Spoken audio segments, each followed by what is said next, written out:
Chapter 19, Tarantulas. By the time Fred got back, the others were awake and furious and eating. It is difficult to look angry and chew at the same time, so they put down the bananas to glare at him. "Where were you?" asked Lila. "We thought he might have been cutting off your fingers," said Con. Fred explained about the trap, about the statues, and preferred the berries as a peace offering. By the time they'd finished spitting out the berries and Max had finished miming being sick on Fred's shoes, Con and Lila had stopped glaring quite so ferociously. Lila offered him 3/4 of a banana. "We found them over there. There's a tree behind the cluster of stones, where the earth shows through. There were 5, but we only took 3 in case they belonged to..." She gestured with her head up towards the statue. "Him." The banana was a little green, but Fred preferred them that way. He ate as slowly as he could, but it was difficult. Bananas were very rare at home. It tasted of comfort. A light thumping echoed across the city square. It was the explorer stomping down the centre of the citadel, heading in the direction. They began frantically tidying themselves, Con raking her hair with her fingers, Lila straightening back his fur. Max licked his forearm like a cat. At that point, several things happened at once. The explorer came closer. He didn't, in fact, seem to be looking at them. He seemed lost in thought, staring upwards at the canopy as he walked. A rustling made Fred look away, down at the ground, and a snake reared up suddenly from behind a fallen branch. It stood straight up, like the periscope on a submarine. It was violet green with a whitish belly. Its eyes were red. Fred gave a hiss and gestured to the others. They froze. "Don't panic," whispered Lila. "Snakes don't attack, remember?" Fred backed away. It came up over the trunk, its neck still a stalk heading towards him. It didn't seem to like him staring. "I think the snake might not know that," whispered Fred. The snake started to glide across the log towards them. Fred's breath halted in the middle of his throat. He stared around wildly for a stick. The explorer walked straight past them, chewing on a stick with fierce intent.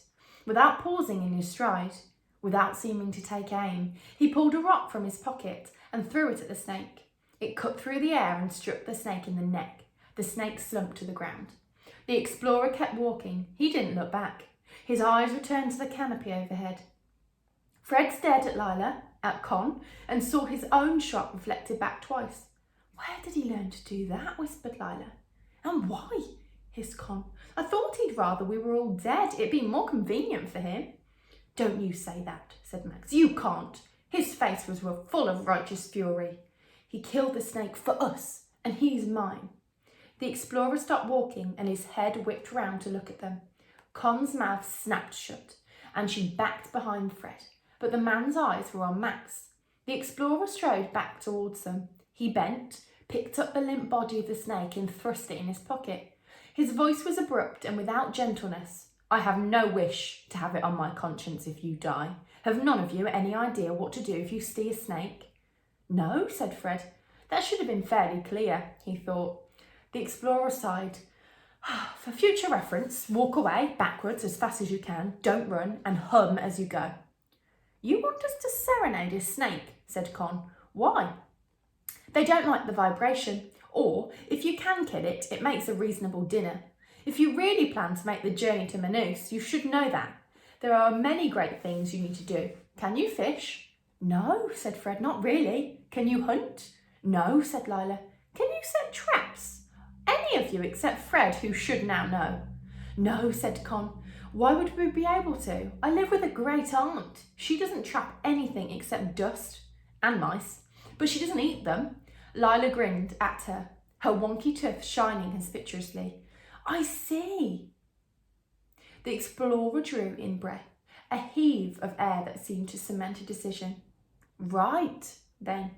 Come with me." "Just Con," said Lila, "or all of us. All of you, even Fred, despite his idiocy."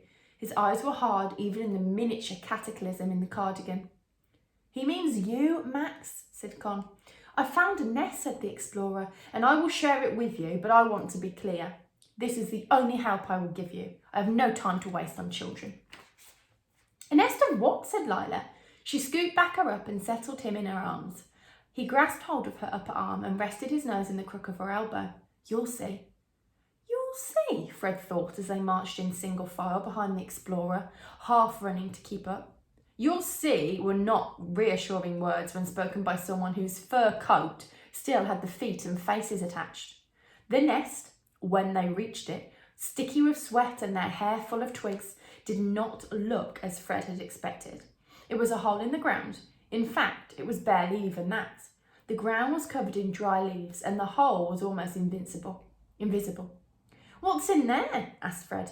He wondered if it might be mice. Did mice dig burrows? He wasn't sure how he would feel about eating a mouse. Tarantulas, said the explorer. Oh, mice suddenly sounded much more appetising though, Fred. They're delicious. They taste like shrimp cocktail. The explorer looked at Con, whose mouth was open. Do you have a plan for your face, or are you going to keep it like that? You don't actually eat tarantulas, asked Con. Do they attack sloths? Asked Lila. Back appeared away from her elbow. We get to eat spiders, said Max. The three sentences were spoken very differently. Fred thought, disgust, cautious interest, sheer unholy joy. He said nothing, only knelt down to stare more closely at the hole. Yes, you toast them over a fire like crumpets. But aren't they poisonous? Asked Lila. I'm not eating a tarantula, said Con. As you wish. The explorer shrugged. If you plan to walk to Manus, the day will come when you'll be glad of knowing how. Right, we'll need some long twigs. I'm not eating one, said Con. That shouldn't be a shocking position to take. She turned to Lila and Fred for confirmation. That's normal. I want to try it, said Fred. Why on earth? Because I don't want us to starve on the walk to Manus. And what else are we going to eat? And what if it's good? Lila's face was interested. What do you think of the chances it will be, percentage-wise? Low, said Con, really disgustingly low. Who wants to go first? Asked the explorer. There was a glimmer in his eye. Fred didn't absolutely trust him. Fred looked down at the hole. He thought he saw a shadow move inside it. His stomach rumbled. I will, he said. Fine, the explorer smiled. It was not an easy smile. There was something wolfish about it. It's very simple. Take a stick and jab it in the hole. The tarantula will come to see what's happening. Fred crouched over the hole and shook the tip of his stick backwards and forwards over the tarantula nest. You have officially crossed the line between brave and a medical condition, said Con.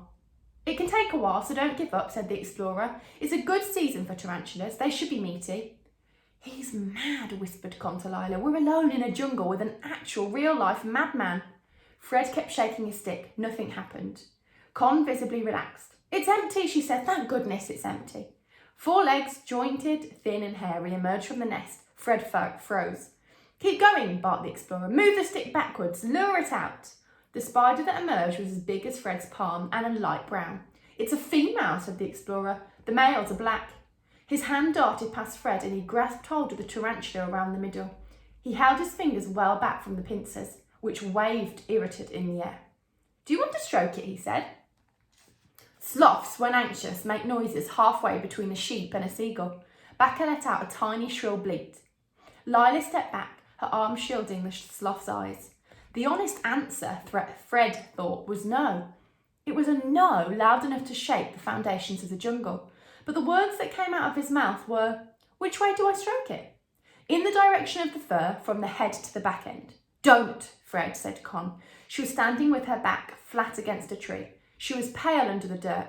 He's angry at you, remember? He's trying to hurt you. The explorer's voice was dangerously mild. The bite of this species is no worse than a bee sting, he said. He held the tarantula very gently. My boy used to... And then he stopped, shook his head and said, I knew of a child once who had one as a pet. It got tame enough to sit in his lap while he ate. Fred glanced at the explorer, but his face was impassive.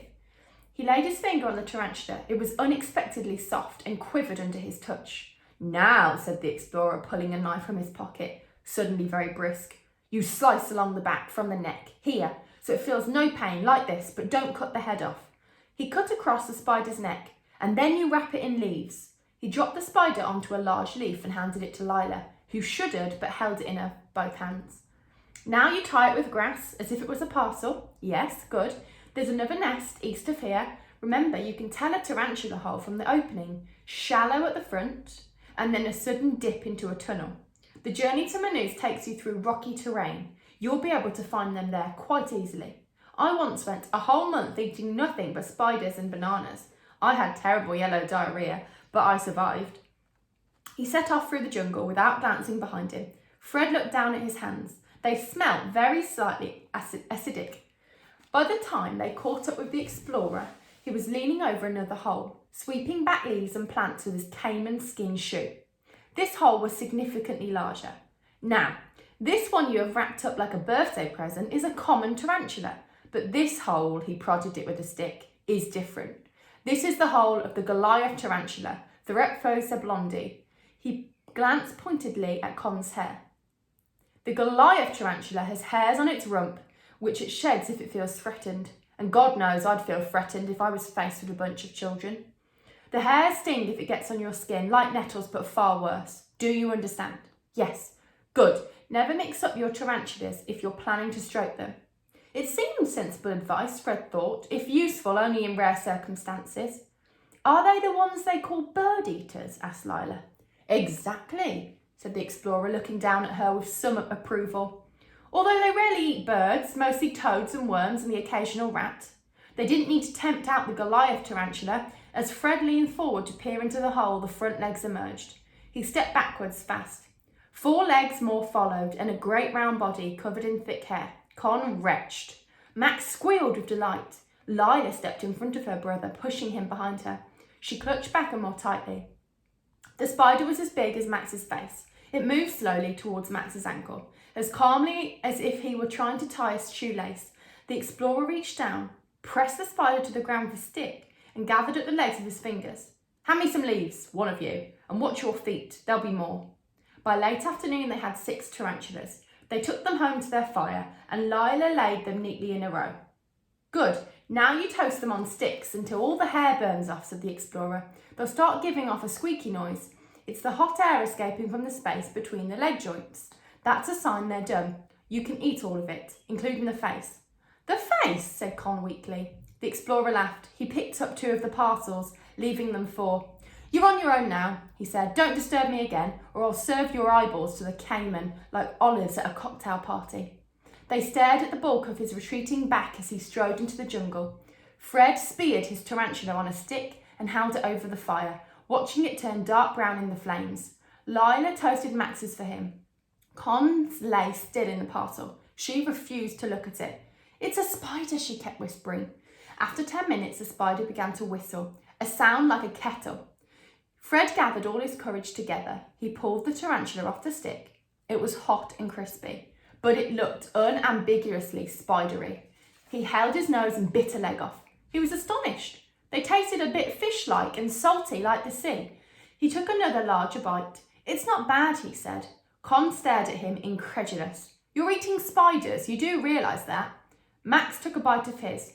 It's very delicious, he said. Can I eat yours if you're not having it? No, said Con. Try a leg of mine, said Fred.